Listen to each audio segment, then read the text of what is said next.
for like 10 minutes and try and figure it out? What? You want to help us with this like video? Sure. Alright, what's your name? Tanner Motley. What grade are you in? I'm in 12th grade. So how familiar are you with psychology? Not very familiar. Have you ever taken a psych class? No. No? Alright. So we're going to go back in time a little bit, back to March of 2020. Did you think that the school was going to shut down, and do you think it would last as long as it did? Yes and yes. So what makes you think that? Well, I mean, everything, I just didn't want school. I'll be honest. I heard China was like having this huge thing, and then I heard it started spreading, and I was like, you know what?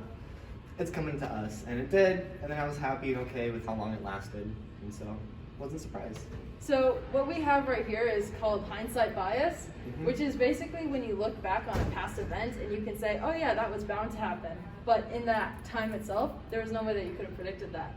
So with this particular case, you can look back and see, oh yeah, China had everything going on, cases were spreading, all that. But if you think back to actual March 2020, we didn't know anyone who had COVID, there was no required masks, and there was no discussion of a shutdown. So in reality, it was pretty hard to predict. True, fair enough. All right, our next question. So we took some data before interviewing you, and we got specific people to pick a card. That one? Thank you. All right. That one? Yep.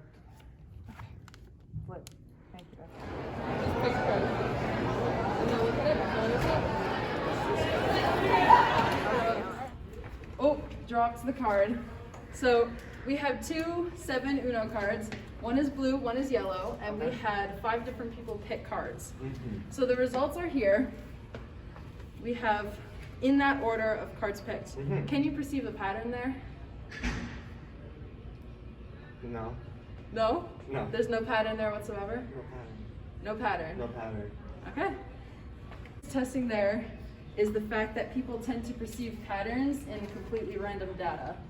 So we had 5 completely different people pick cards. The cards were face down and shuffled, so there's no way to have a pattern there.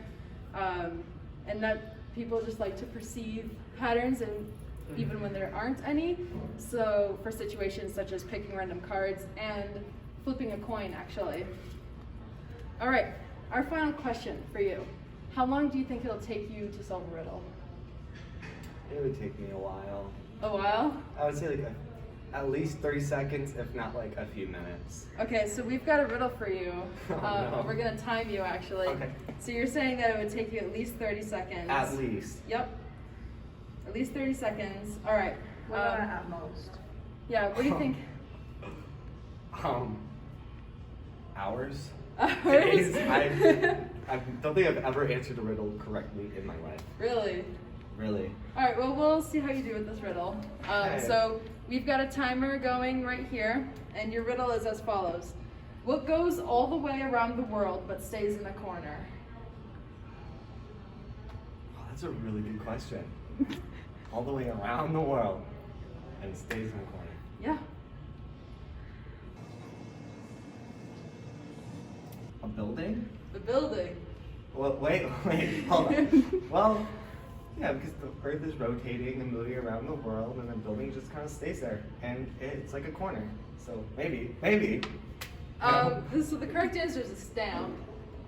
But I like your reasoning. Well, when you put it that way, I definitely see where you're coming from. So what we were talking about there is overconfidence. So this is when people tend to be more confident than correct.